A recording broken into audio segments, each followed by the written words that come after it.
American tent control activists are calling for legislative action on tent ownership, including a waiting period, background checks, and more training in tent safety. Alas, the tent lobby is pretty powerful. I'm Larry Fedorik, and this is Later That Same Life. Each week on my podcast, a different topic, discussion, or story from our lives. Season 12, Chapter 13, Street Protests, Part 2. Anybody can just buy a tent. It's not like you have to sign a waiver ensuring that this tent will be used only for pleasure and never for protest. These days, you want a tent, no questions asked. As long as you got the dough, you're good to go. Well, pardon the tongue-in-cheek opening, but I'm watching the news, and it seems that half the world is living in tents. The term tent city has become a regular part of popular parlance. Half the world? Well, the United Nations estimates that over 100 million people on the planet are forcibly displaced, and half of those are children. At least 150 million more are homeless. 250 million people. And the best we can do for them is erect some tents. Tent cities are in places of strife. Gaza, Sudan, Syria, others. Tent cities along the American and European borders. Tent cities in urban parks, squares, and streets. In every major city on 6 continents. They are all refugees, some political, some economic.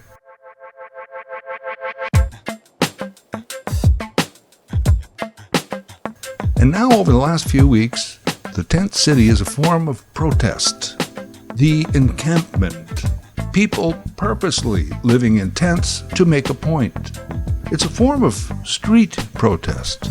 Specifically now, the campus encampment, form of student street protest. A more common term for this is the protest camp. The protest camp, a method that came into its own in the 1960s civil rights movement. A more recent example would be Occupy Wall Street and its worldwide spin-offs in the fall of 2011.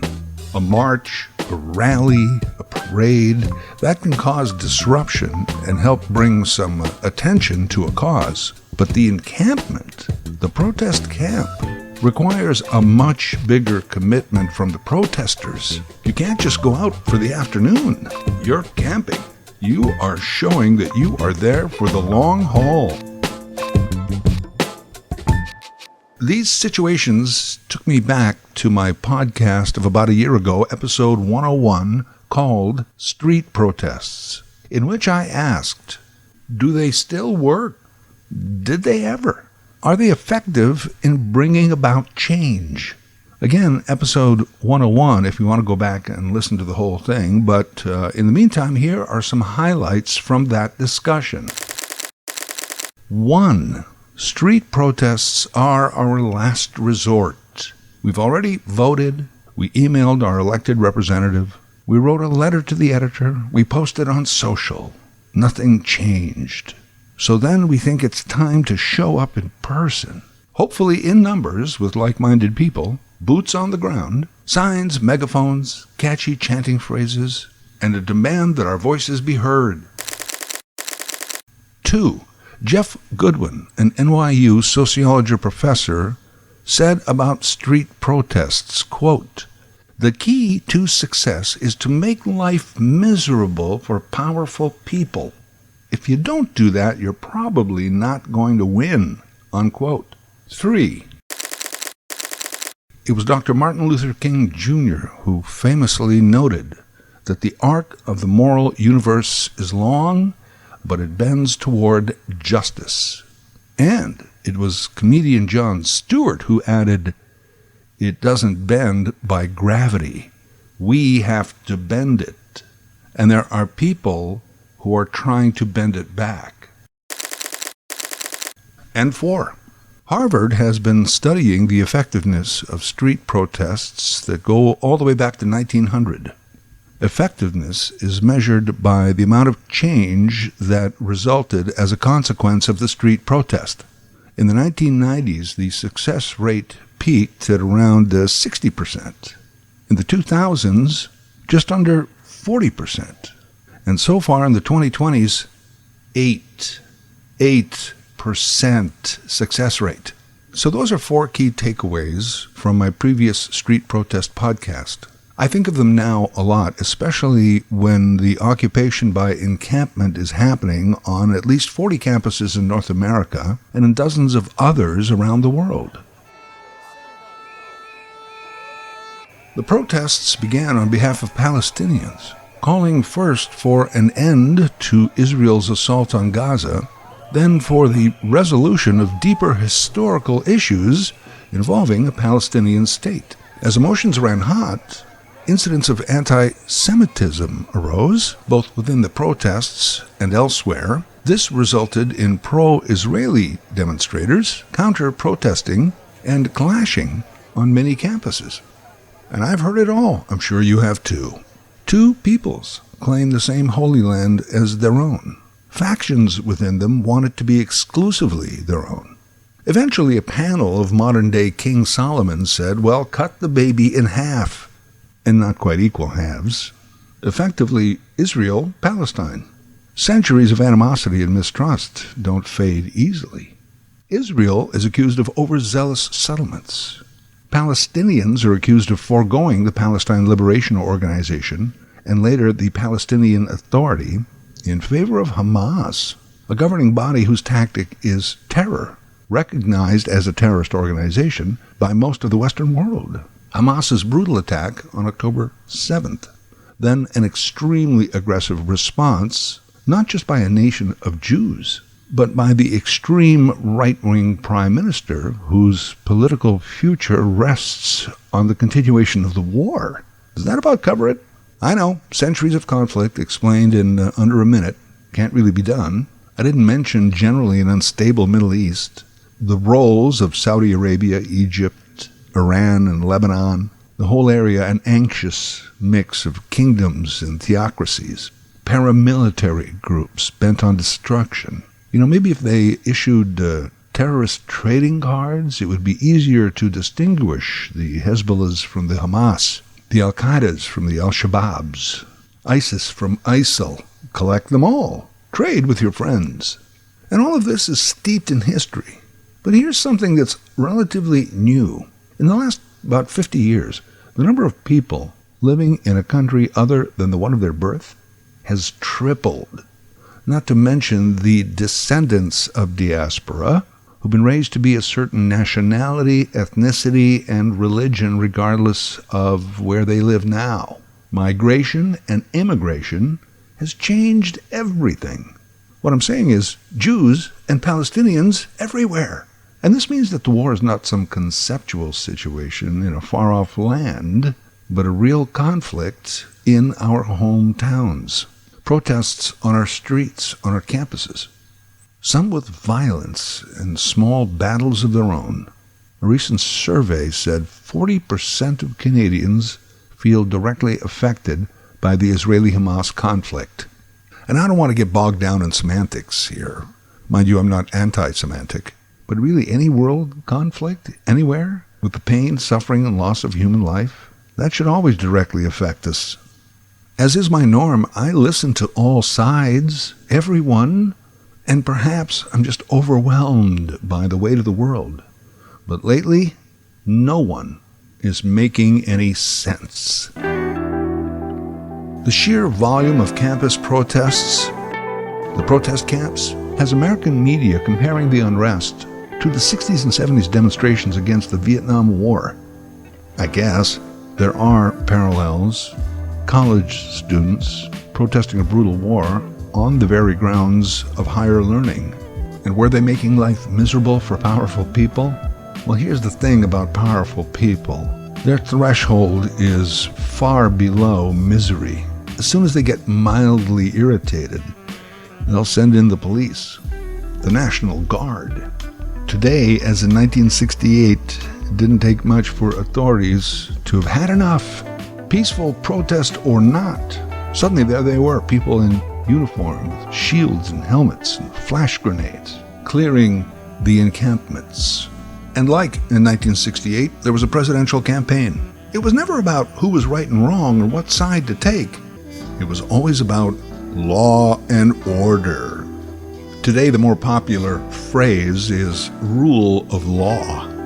Yeah, everyone has the right to peaceful protest, said the leadership, but then it's they who decide what is peaceful. Hey, it's a protest. By definition, it must be disruptive. They went on to say that it's freedom of speech versus the rule of law. That's a tough one. My freedom of speech and right to peaceful protest usually come under three headings: time, place, and manner. And I cannot incite others to break the law, nor can I engage in hate speech. All right, fine. So time. I can't blast music at 3 a.m. to keep my neighbors awake. Place? Well, universities are saying we're private property, while the students are saying, yeah, but we paid a fee to be allowed to go here, to which they say, yes, you can, you just can't pitch a tent. And manner, again, has to be peaceful. But now even the definition of that gets cloudy quickly. What many have contended on both sides is that the very presence of the other guy makes them feel uncomfortable and uneasy. Well, again, that's what protests do. And I'm not saying there hasn't been hate speech back and forth, but sometimes I am amazed at what someone else finds offensive. And authority these days seems to favor the offended over the offender. It's almost like they don't care what you said or what you meant by it. The other person was offended, so stop it. Biden and other leaders have touted their democracies. In these democracies, each individual has the right to be and practice the nationality, ethnicity, and religion of their choice. This is called freedom, which really is the problem. What is nationality or ethnicity, for that matter? It means your family origins are in a particular geopolitical unit. Politics actually use nationality and ethnicity as a weapon in political battle. Be a proud American, a Hungarian, Italian, etc. You know, I'm almost a third-generation Canadian, and people still ask me if I'm Ukrainian. Yeah, sure, I suppose. And don't get me started on religion. A centuries-old method of scaring people into obedience and subservience. They're always telling us that you have the right to nationality, ethnicity, and religion, when what they're really saying is that they have the right to divide us against each other as they see fit. You know how long before the Presbyterians plot a holy war against those terrorist Lutherans? We are raised and indoctrinated to live our life as a certain nationality, ethnicity, and religion. And nowhere are these three things more intertwined than among Jews and Palestinians. Here's another line we're given. People say that you can be critical of Israel's actions in the war without being anti-Semitic. Can you? The line is pretty blurry. We're encouraged to be a nationality, ethnicity, and religion. These rights are protected in constitutions. Yet the moment someone says, well, this is what I need to do in order to be a Jew or a Palestinian, well, sorry, you can't camp here. We're sending in the cops. Both sides have histories of persecution and great injustices based solely on nationality, ethnicity, and religion. Well, you know what? 84% of the world has been colonized, taken over by someone else from another land, and then held as a territory over which to wield wealth and power. The 20th century, especially the latter half, we've begun to see the take-back. Still, there's very few countries that are run by the people who were born on that land. Incidentally, only a few months ago, the Australian government rejected an Aboriginal referendum to include them in the Australian Constitution. Nope, sorry. But these takebacks and rights to a land continue. There are about 100 countries in the world after World War II. Today there are almost 200. Every ethnicity, some driven by religion, want their nation. They've been brainwashed to believe that the nation brings them unity. Yet really it's how authority divides us. Divide and conquer. Even democracies tell us to celebrate diversity, but don't go crazy, or again we'll call the cops. But be diverse. Food and clothing.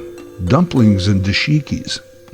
Good. That's how most Western societies think they celebrate diversity, food and clothing. But the uncomfortable topics, well, sorry, not on my campus. If democracies are going to promote freedom of nationality, ethnicity, and religion, then they must find a better way to deal with the consequences. You've got to realize how ridiculous it is to call for a peaceful protest to a brutal war. It's like charging leaders with war crimes by a police force and a court system that has no real authority. But yet there they are, and they're saying you can kill each other based on nationality, ethnicity, and religion, but there are rules. The world is in trouble, and the world is to blame.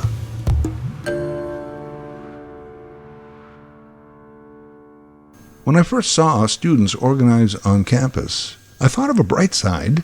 Oh, look, today's millennials aren't just empty-headed, TikTok watching, vaping morons. They have a conscience, a cause, a willingness to stand up for it. But then, we realized that it's really all based on nationality, ethnicity, and religion, castles of sand, easily washed away by the tides of time. It's been pointed out that the protest camp in many cases would cancel graduation ceremonies on many campuses, and that the class of 24 would be many of the same students who had their high school graduation ceremonies canceled due to COVID 4 years ago. Yeah, that's a tough one. Yeah, that's a shame. Not only did millions die from disease and war, but you missed out on a couple of parties. In my podcast about street protests, I concluded that they do not work. I cited the myth of democracy. It's the reason democracy is under siege right now. The myth of democracy is exemplified by the lead of a United Nations Charter adopted in 1948. It says, the will of the people shall be the basis of authority of governments. Beautiful, but a myth. That's just not the way governments work, is it? Politicians manipulate the system. And there are only two ways to change government, electorally or militarily. And these days, both of those are war. The United Nations recently reported that if there were to be a ceasefire in the Middle East today, perhaps even some magical, elusive two-state solution, it would take until 2040 to rebuild the homes destroyed, the physical buildings, and at a cost of about $40 billion. The conflict has already wiped out billions in development in health and education over the past 40 years. That's all gone now.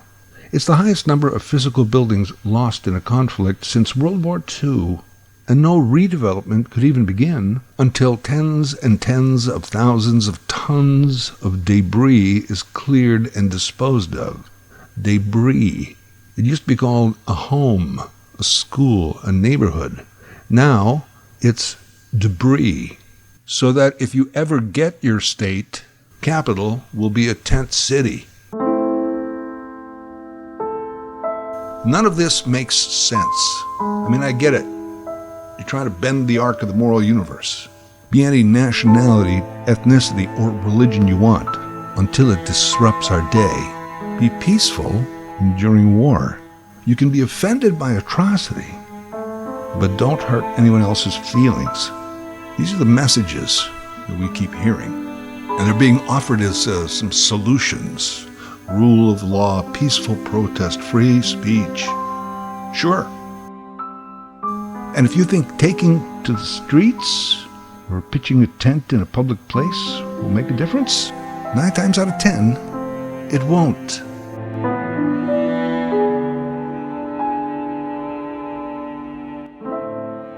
Later That Same Life is written, produced, and voiced by Larry Fedoruk. Larry Fedoruk, 37 @gmail.com. Subscribe to Larry's podcast YouTube channel. Get automatic notifications with each new episode.